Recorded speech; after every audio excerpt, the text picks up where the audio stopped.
अस्सलामुअलैकुम दोस्तों, आज एक नई वीडियो के साथ आपके खिदमत में हाजिर हूँ।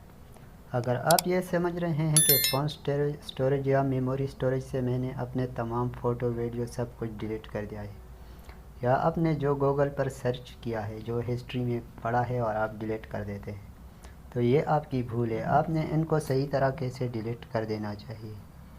तो सबसे पहले आपने जाना है अपने क्रोम ब्राउज़र को, और क्रोम ब्राउज़र को ओपन करना है।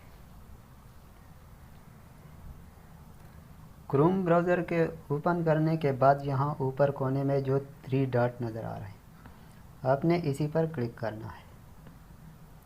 उसके बाद आपके सामने ऐसा इंटरफेस देखेगा, तो आपने यहाँ नीचे सेटिंग के ऑप्शन पर क्लिक करना है।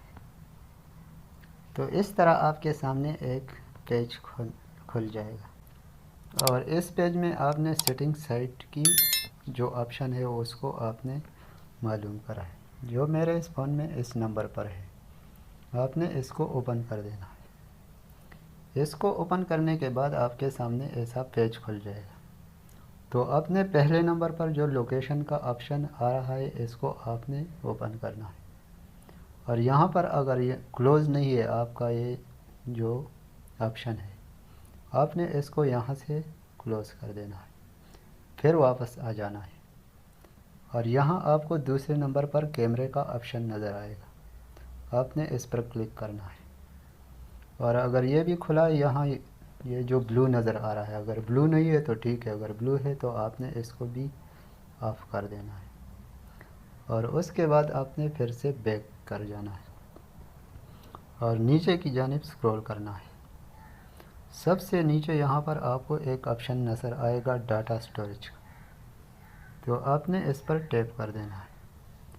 तो यहाँ पर आपने जो भी सर्च किया है या जहाँ जहाँ भी आपने जीमेल लॉगिन किया है, या आपका कोई फ़ोटो गूगल ने यहाँ पर सेव किया होगा, तो वो सब कुछ नज़र आ जाए।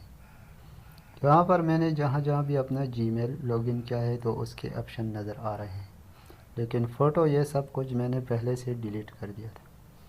तो यहाँ पर आपको नीचे डिलीट ऑल डाटा का ऑप्शन दिखाई देगा, आपने इसको डिलीट ऑल डाटा कर देना है। फिर उसके बाद ऐसा पेज नज़र आएगा, तो आपने यहाँ इस पर भी डिलीट कर देना है। तो इस तरह आपने जो भी सर्च किया होगा अपने मोबाइल में गूगल पर, या आपका कोई फ़ोटो वगैरह गूगल ने सेव किया हो, तो वो सब यहाँ से डिलीट हो जाएगी। तो मज़ीद इस तरह की वीडियो देखने के लिए हमारे